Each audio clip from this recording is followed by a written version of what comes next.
Om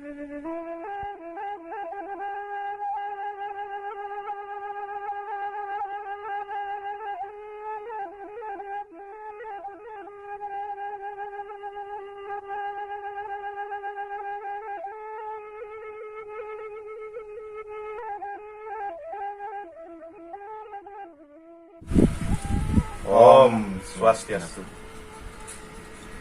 Umat sedharma yang berbahagia dimanapun Anda berada, kembali lagi bersama saya, Ibtu Adi Sadia Utama dalam acara Gendu Wirase.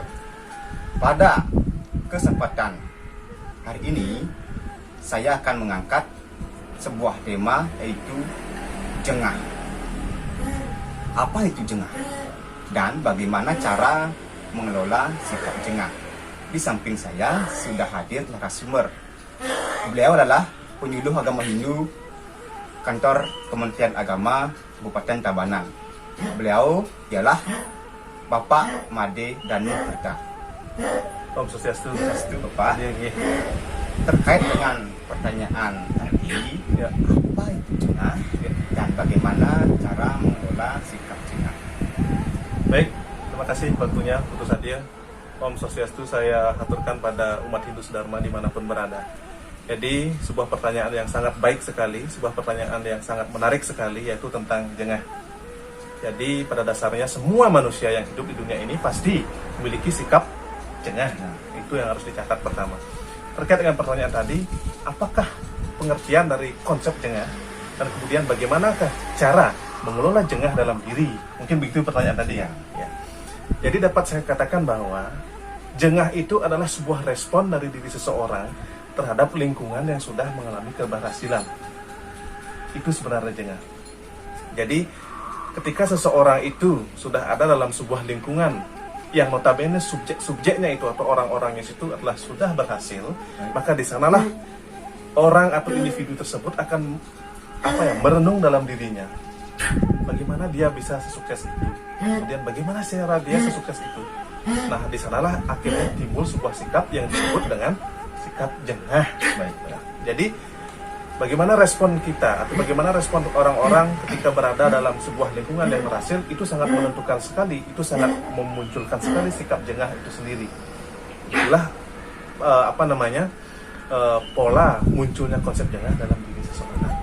Jadi bagaimana responnya terhadap orang lain atau orang lain yang dalam konteks ini adalah orang lain yang berhasil, yang sukses tentunya. Itu yang pertama. Kemudian yang kedua, dapat dikatakan bahwa jengah itu adalah dorongan maju dalam diri yang disebabkan oleh terinspirasi dari kemajuan orang lain. Jadi setiap manusia itu pasti memiliki dorongan untuk maju.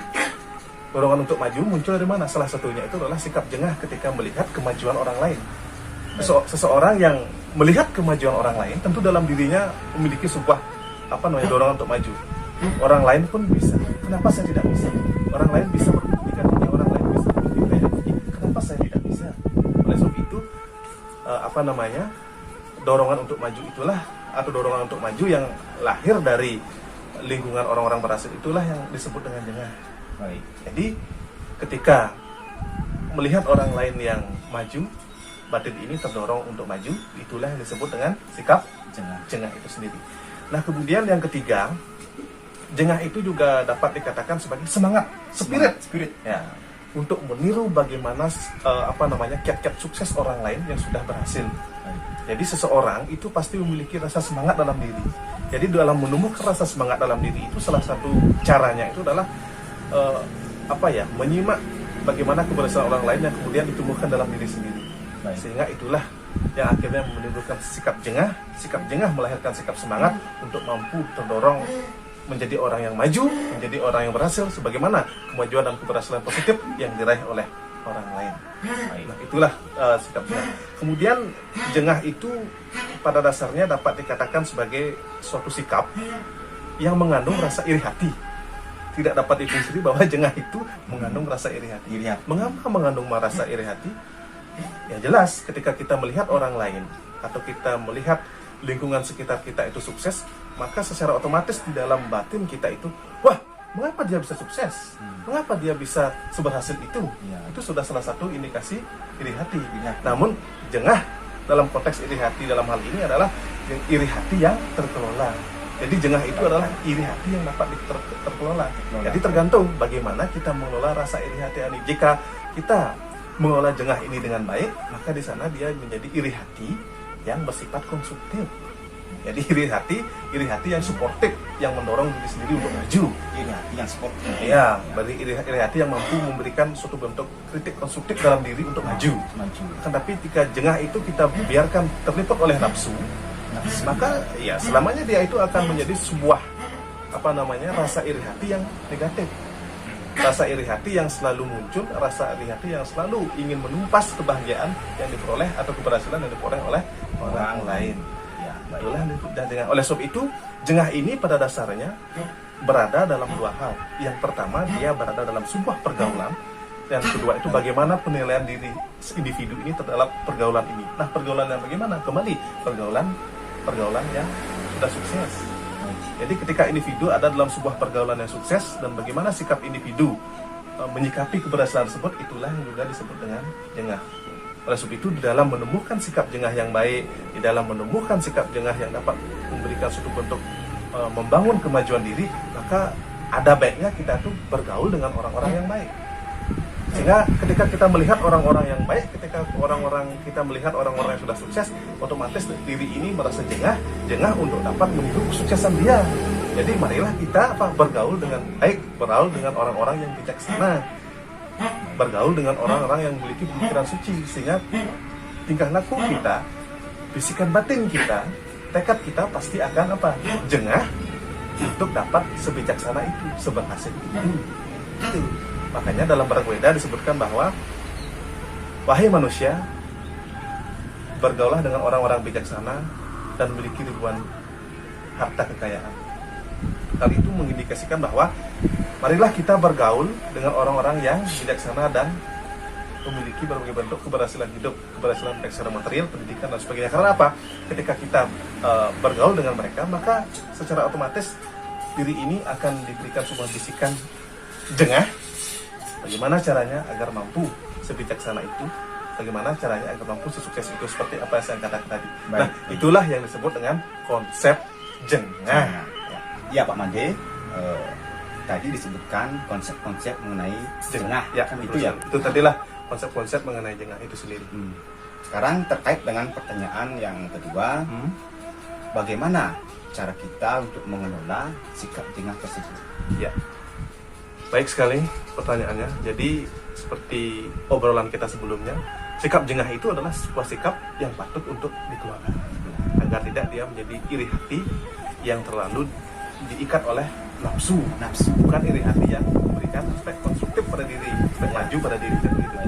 Oleh sebab itu, di dalam mengelola jengah itu atau agar jengah itu dapat memberikan aspek positif dalam diri, marilah kita menyadarkan diri untuk menjadikan jengah itu sebagai semangat hidup.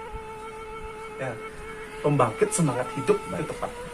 Jadi ketika kita melihat keberhasilan orang lain, kita tuh harus mampu mengendalikan mengatur pola pikir kita agar bagaimana kita mampu bersikap yang semangat, mampu menumbuhkan jiwa semangat adalah sejengah hidup. Karena semangat ini sangat penting. Kesuksesan, kerja keras itu tidak akan dapat berhasil dengan baik, tidak akan dapat terrealisasi dengan baik tanpa adanya semangat. Oleh sebab itu, dengan jengah inilah mari tumbuhkan semangat dalam diri. Semangat untuk apa? Semangat untuk bekerja keras, semangat untuk belajar dan lain sebagainya. Nah, itulah yang harus dilakukan untuk mengelola sikap jengah. Itu yang pertama. Nah, kemudian jengah itu juga dapat dijadikan dasar untuk meyakinkan diri. Baik.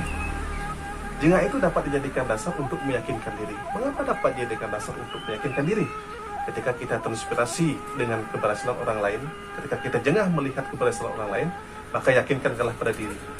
Saya bisa seperti dia. Saya akan bisa berhasil sebagaimana keberhasilan yang dilakukan. Jadi, bagaimana jengah itu sudah merasuk dalam diri kita, sudah menjadi semangat dalam diri kita, secara langsung dia akan menjadi apa? Menjadi suatu bentuk keyakinan dalam diri. Saya pasti bisa. Melalui rasa jengah ini, dengan dasar rasa jengah ini, saya yakin saya bisa menjadi orang sukses. Seperti apa yang dilakukan orang lain. Jadi itulah pengelolaan dari rasa jengah yang kedua. Itu.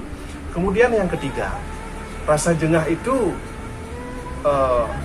dapat dijadikan dasar untuk memplanning kemajuan diri. memplanning kemajuan diri. Memplanning. Ini yang paling penting sebenarnya. Ya. Jadi ketika kita jengah melihat keberhasilan orang lain yang secara otomatis kemudian melahirkan rasa semangat dalam diri, secara langsung tuangkanlah sikap jengah itu dalam planning kemajuan, planning suksesan. Orang lain bisa sukses seperti itu. Secara otomatis dalam diri ini sudah langsung timbul sebuah planning. Saya harus begini, saya harus melakukan A, saya harus melakukan B. Itu dalam planning, dalam pikiran. Baik. Untuk meraih sukses dalam bidang pendidikan, saya harus kuliah. Untuk meraih sukses dalam bidang pekerjaan, ya saya harus bekerja keras. Baik. Untuk meraih sukses dalam bidang prestasi akademik gitu misalnya, ya saya harus belajar. Baik. Pada itulah yang bentuk pengelolaan sikap jengah agar jengah itu dapat menjadi suatu bentuk hal positif dalam diri.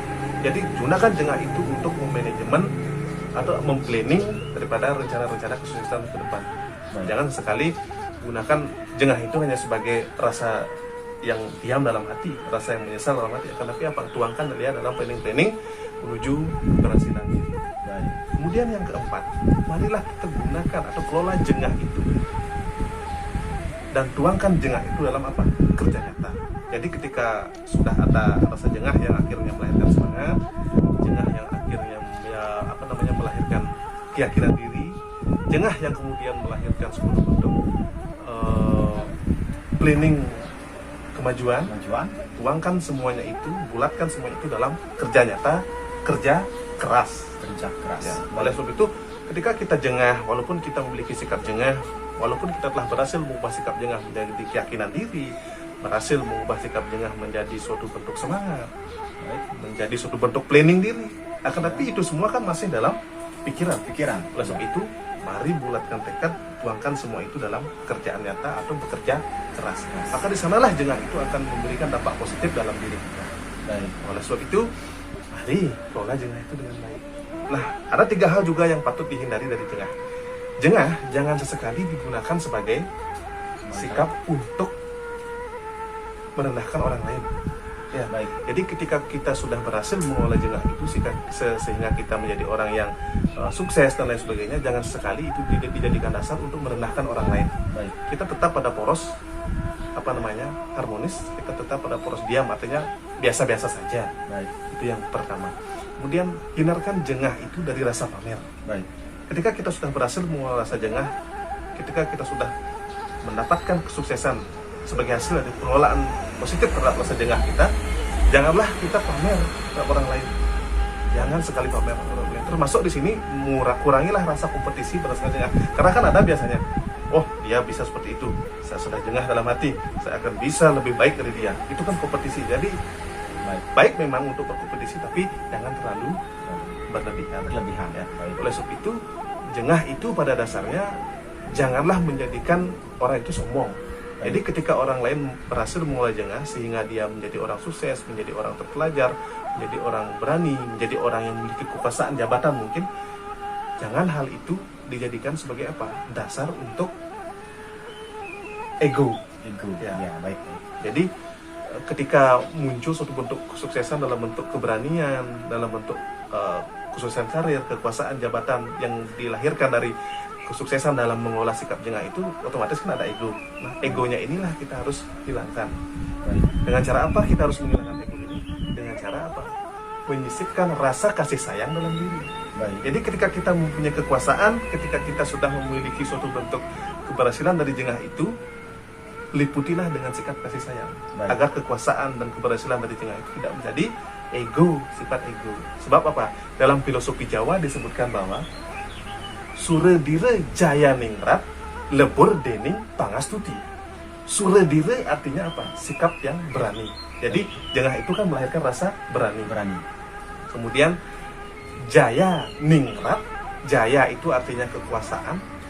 Kemudian pengaruh. Ing pada rat itu dapat dikatakan sebagai kerajaan atau dunia. Lebur itu dapat dikatakan sebagai menyatu atau luluh. Pangas dening pada pangastuti itu adalah kasih sayang. Jadi terjemahan bebasnya Suredire jaya ningrat lebur dening pangastuti itu adalah dapat dikatakan sebagai suatu bentuk rasa kekuasaan, rasa keberanian yang diseimbangkan atau yang dapat diluluhkan dengan rasa kasih sayang. Baik. Sehingga juga dapat dikatakan bahwa rasa berani, rasa kesuksesan, rasa puasa yang disebabkan oleh keberhasilan mengelola jengah itu dapat kita netralkan, dapat kita seimbangkan dengan menerapkan sifat kasih sayang dalam diri.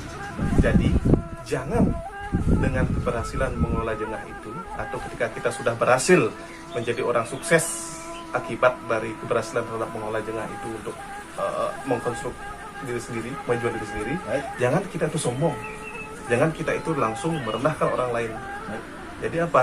Kita tuh harus seimbang. Tetaplah kita pada posisi netral, Netral. posisi diam, silent intelligence. Silent. Itu lebih baik sebenarnya. Ya. Oleh sebab itu dalam filosofi Jawa juga disebutkan bahwa meluruk tanpa bale, menang tanpa mangasuraki. Yang artinya adalah Artinya, melawan musuh tanpa bala bantuan. Ketika menang janganlah bersorak-sorak, biasa-biasa saja. Lah oleh itu itulah bentuk daripada pengelolaan sikap jengah itu sendiri. Ya itu. Jadi jangan dengan keberhasilan mengelola jengah itu, atau ketika kita sudah berhasil menjadi orang sukses akibat dari keberhasilan terhadap mengelola jengah itu untuk mengkonstruk diri sendiri, menjual diri sendiri, Baik. jangan kita itu sombong, jangan kita itu langsung merendahkan orang lain. baik. Jadi apa? Kita tuh harus seimbang. Tetaplah kita pada posisi netral, Netral. posisi diam, silent intelligence. Silent. Itu lebih baik sebenarnya. Ya. Oleh sebab itu dalam filosofi Jawa juga disebutkan bahwa meluruk tanpa bale, menang tanpa mangasuraki. Yang artinya adalah Artinya, melawan musuh tanpa bala bantuan. Ketika menang janganlah bersorak-sorak, biasa-biasa saja. Lah oleh itu itulah bentuk daripada pengelolaan sikap jengah itu sendiri. baik. Demikianlah tadi pengertian sikap jengah dan cara mengelola sikap jengah itu. Jadi bisa ditarik kesimpulan bahwa jengah itu adalah sifat yang manusiawi, Ya, pasti ada dalam diri seorang. manusiawi dan ada dalam diri seseorang. Perlunya kita mengelola agar sikap jengah itu menjadi motivasi dan dorongan di dalam meraih kesuksesan. Nah, jika tidak didorong atau tidak dikelola dengan positif, maka jengah itu bisa melahirkan sifat-sifat negatif seperti iri hati dan menjelekkan. Nah, maka dari itu perlunya kita semua untuk mengelola sikap jengah tersebut agar bisa meraih kesuksesan di dalam hidup. Ya. Demikianlah ulasan-ulasan tentang jengah dalam acara Kendu Mirase. Nah, demikianlah perbincangan kami di dalam acara Kendu Mirase hari ini. Kembali lagi pada acara berikutnya, tentunya dengan tema-tema yang menarik seputaran ajaran-ajaran agama Hindu. Untuk itu, kami akhiri dengan Parama Santi. Om Santi, Santi, Santi. Om.